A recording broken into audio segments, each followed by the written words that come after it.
Muy buen día, buenas tardes o buenas noches, según corresponda.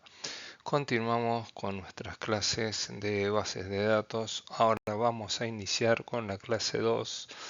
Yo la he dividido en partes y secciones. En este caso es la parte 1, sección 1.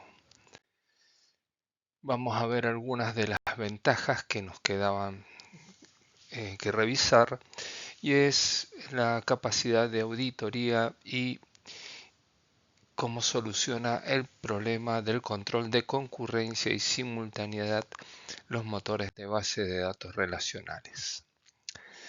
Entonces, las bases de datos relacionales, entre uno de sus objetivos principales y sus grandes ventajas, es la capacidad de auditoría.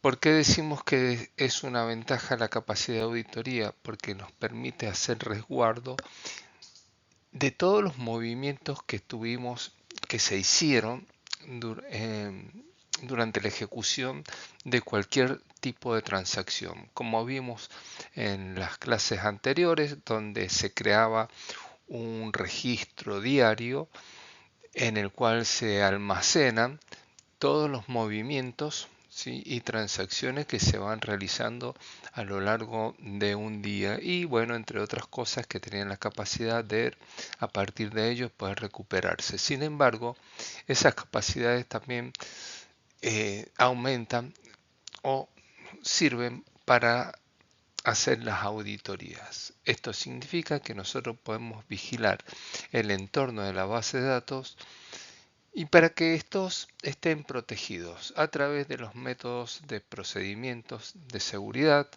respaldo y recuperación, y los métodos de concurrencia adecuados. La idea de poder determinar quién interactuó con la base de datos no es el sentido de modificar los datos, sino quién recuperó datos, cuáles fueron los datos recuperados. Se puede emplear el mismo archivo diario, como dije recién, que puede plantear problemas como tener un diario muy grande, ¿sí?, o aumentar el tiempo necesario para acceder a los datos, y al tener que anotar hasta las lecturas realizadas. ¿Y esto es por qué? Porque en este libro diario, en este registro diario, se va almacenando absolutamente todo. Quién hizo una transacción, a qué hora la hizo, desde qué lugar la hizo, o sea, desde qué terminal, desde qué host lo hizo,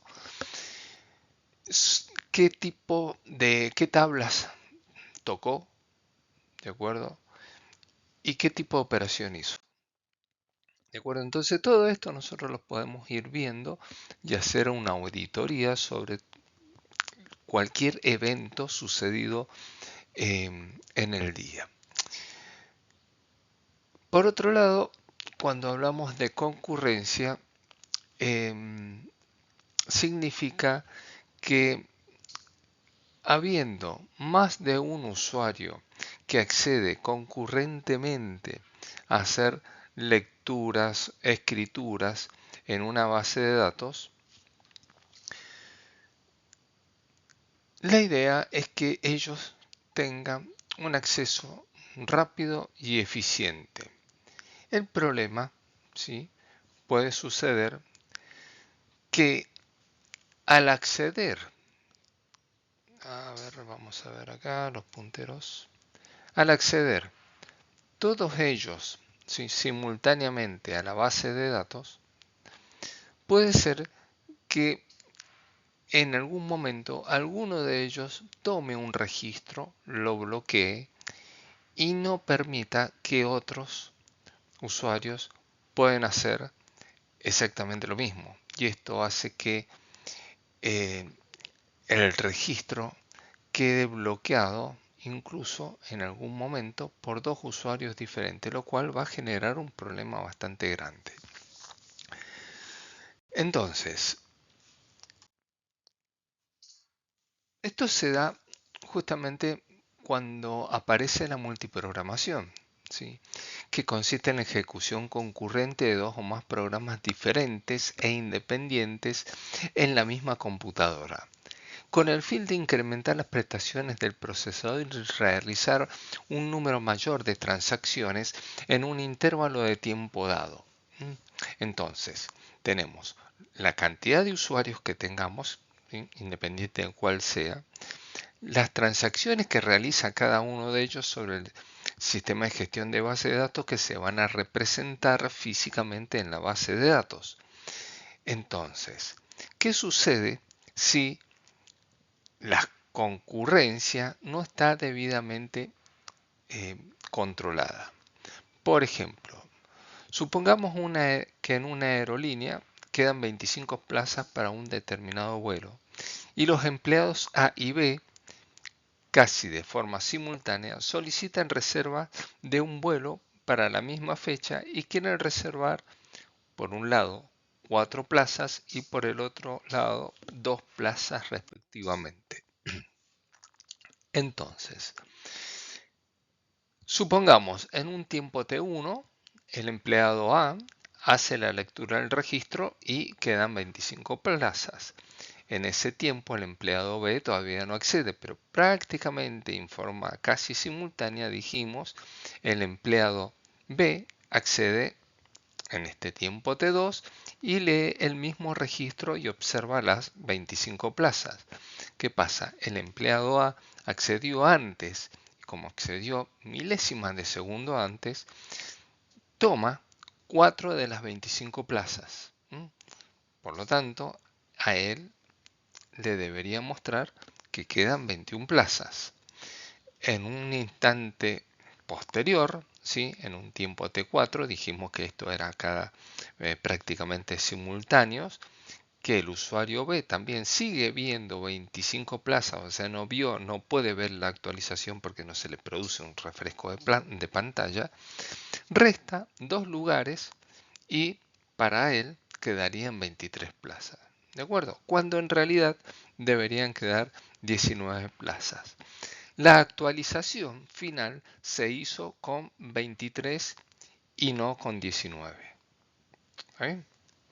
Este es el problema que se debe solucionar. ¿Cómo se va a solucionar este problema? Entonces, ¿cómo solucionamos este problema? El problema lo vamos a solucionar con el bloqueo o una secuenciación de los bloqueos. Entonces, el bloqueo de registros es una técnica que impide el acceso simultáneo a 2 registros de una base de datos para evitar resultados inconsistentes, como el que vimos en el ejemplo. Entonces, el ejemplo de bloqueo de registros de una base de datos es cuando 2 empleados intentan actualizar el mismo registro para 2 transacciones diferentes. Entonces, un bloqueo se produce cuando uno de los procesos concurrentes compiten por bloqueos en los mismos registros. Es decir, por ejemplo, si el programa 1 tiene un bloqueo en la fila 3 y solicita bloquear en la fila 7 y el programa 2 tiene un bloqueo en la fila 7, o sea, yo tengo tomada la fila 3 y otro programa tiene tomado la fila 7. La fila 7 es la que yo quiero acceder, pero está bloqueado. Y que a su vez el programa 2 también intenta solicitar un bloqueo en la fila 3 en la que yo tengo. ¿Qué es lo que pasó? A ver, hay un bloqueo simultáneo. ¿De acuerdo? Y en este problema de bloqueo simultáneo se produce la caída del sistema. Entonces, deja de prestar servicio el sistema por una cuestión de bloqueo mutuo que se llama. Entonces, ¿cómo se soluciona? En realidad, los motores de base de datos esto ya lo tienen solucionado y hay distintas técnicas. Pero una de las técnicas más comunes, ¿sí?, es evitar que esto suceda. Así de simple. ¿Cómo evitamos que esto suceda? Si hay un registro tomado, pasar a la cola de espera. ¿Sí? El otro usuario o el otro programa pasa una cola de espera. Una vez que se produce el desbloqueo del registro que ha sido tomado, recién allí el otro programa puede tomarlo. ¿Está bien? Esa es una. Hay otras que son por tiempo. O sea, el gestor de la base de datos se programa para que transcurrido cierto tiempo, o sea, esto estamos hablando de milésimas de segundo, y que no se haya producido una transacción, ¿sí? O sea, ha quedado la transacción pendiente, se desarman las, las transacciones y se vuelven a solicitar. En ese se vuelven a solicitar, cada una de las transacciones entran en tiempo diferente, por lo tanto se produce una secuenciación. De la misma manera, hay otros, ¿sí?